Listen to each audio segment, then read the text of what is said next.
Hello there guys and welcome back to the channel. So in today's video we are going to be checking an interaction that I have showcased in past, actually I think several times, but it is still one of my absolutely favorite node combinations for monthly cab or Thronebreaker event quests, and it's all about Guillotine. As you can see, I'm going to show the effectiveness of this strategy by just progressively going down a star level. We're going to start with a 6-star rank 3, then a 5-star rank 4, then a 4-star rank 4, and then a 3-star Guillotine.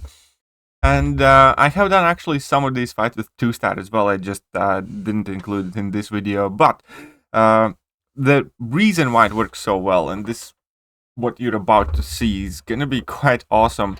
So these nodes are basically perfect mixture of Storm here for Guillotine, making her one of the most broken kind of like champions in a game in a sense, because each time Mystic Attacker inflicts power drain, burn, or steal on the defender, gain a Fury passive, increasing attack rating by 35%.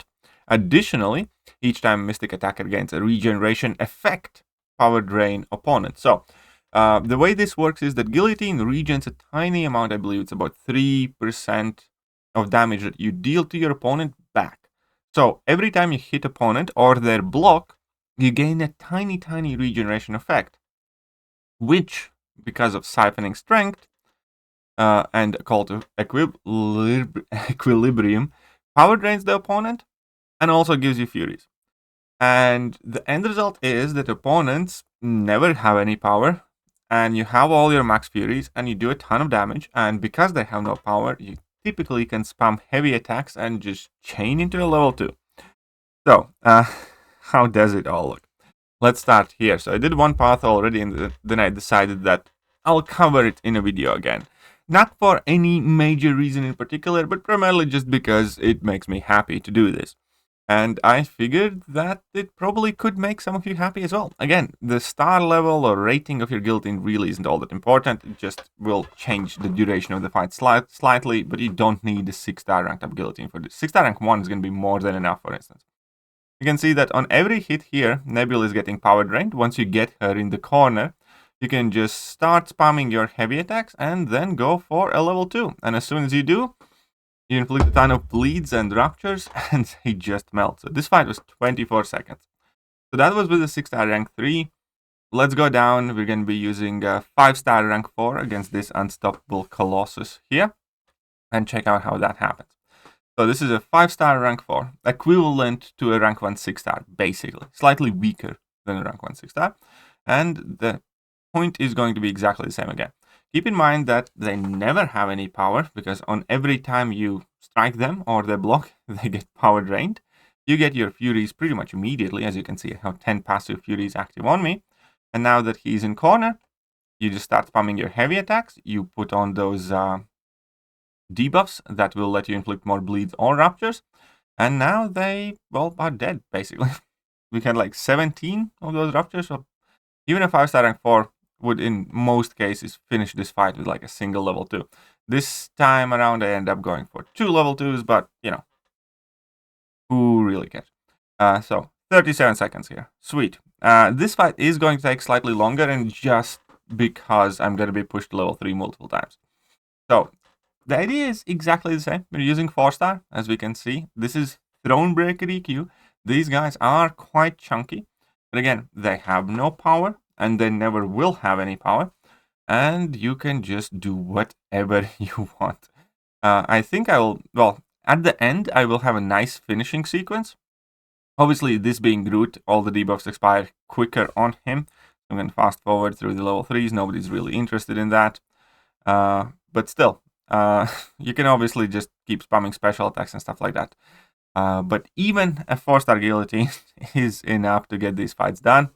So I think here, again, I got to my 3rd level 3, which is fine.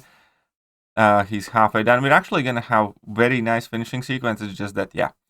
Mystic Dispersion goes a bit too crazy in this fight. But this time around, here we can see I do get to drop my level 2. Unfortunately, the Raptures expire a bit too early. But I'm still perfectly healthy. I'm still perfectly fine. And we're just spamming our heavy attacks as much as we can. And now I did launch my level 2 at the perfect time, and then I go for another level 2, and yeah. Oh, additionally, note that Guillotine will automatically top herself off, so whether you're using Recall Masteries or not, it still works out perfectly fine. And now we're going to be using a 3-star. So this is a 3-star Guillotine in Thronebreaker event quest.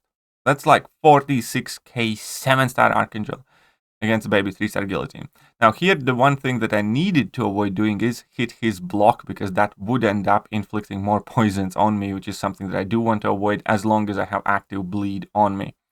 We could see that the block damage that I took was quite severe, but as I said, I'm going to be fine health-wise. Like, I'm not going to finish with full, but it will definitely be enough health to get into another fight, because thanks to that Fury, we are, regening decent amount of health back as well as we go along. That is enough to mitigate any and all chip damage.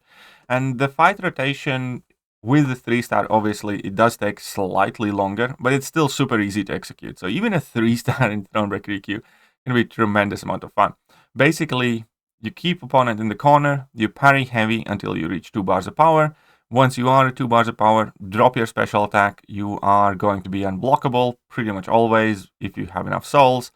And then, well, you can see that we have recovered solid amount of health. We definitely, after that initial mistake, we have been, relatively neutral in the health department. And that Archangel is going down super, super quick. As you can finish with 69% health. Perfect. 1 minute and 23 for a 3-star in Thronebreaker EQ. That's so good. And for a 3-star, how much health was that? That was 300k health. Not bad at all. Not bad at all. And yeah, there will be some trickier fights. Now for the couple that remain, I am just going to bring in my 6-star. Again, keep in mind, you will not necessarily be able to do this for every single fight in the quest, because there might be some trickier opponents that do require you to have some additional pieces of utility. But for most part, you can do most of the quest just by doing what you're about to see. So again, spam those heavy attacks.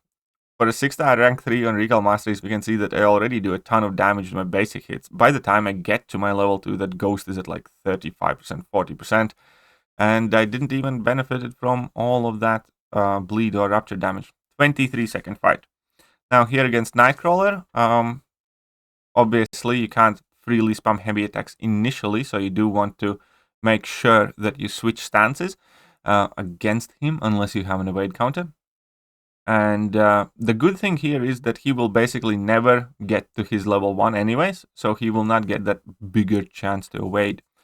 So I just need to contend with his natural chance. And here I finally do switch him, and as soon as I do, we are just going to, again, corner him. As soon as he's cornered, we're just going to start spamming heavy attacks, and then level 2 will be more than enough to finish the job. I want to get a few debuffs going. 4 of them will be enough. We get 14 bleeds. They do a ton of damage. And that Nightcrawler is dead. Right. And then that leaves the boss. This time around, boss was kind of slightly annoying. I have done this boss before with Juggernaut. It went super smooth, but he'll basically just refuse to throw a special attack. But yeah, here I do make a small mistake at the beginning, which is fine. Kind of recover it. And now the problem is going to be, yeah, baiting out a special attack. AIs have been so inconsistent when it comes to special attacks. I don't even know exactly how long it takes me here, but it takes several of those exploit weakness cycles for me to actually get a special attack out of him. Finally, he drops it, and as soon as he did drop that, Juggernaut's perfectly capable. You do need to play around this Taskmaster a bit, like to make sure that you do not give him all of those chances to evade. Therefore, just before exploit weakness comes into play, you ideally want to throw like a heavy attack, because then you can still freely combo him, or like in my case here. And again, he just doesn't want to throw that special attack. It's, very frustrating experience at times. And finally throws it, and then I can finally go and finish the fight. But yeah, like twice in this fight, he just did not want to do anything. So, Juggernaut's perfectly fine counter for this, but this is not Juggernaut video, this is Guillotine video, and Guillotine is an absolute monster. Just look at this beautiful fight. So easy, so cheesy, and so fun. It really is one of the kind of like most fun interactions for me personally in the game that, you know, comes back every few months with this node combination for Mystics. And whenever it does arrive, I immediately grab myself a Guillotine and just start whacking down that quest. Because you get so much damage, so much control, and so much raptures and everything else. Well, either way, I know a lot of you probably already knew this interaction, but if you didn't know, I hope you guys find it enjoyable, and I'll catch you guys later. Bye!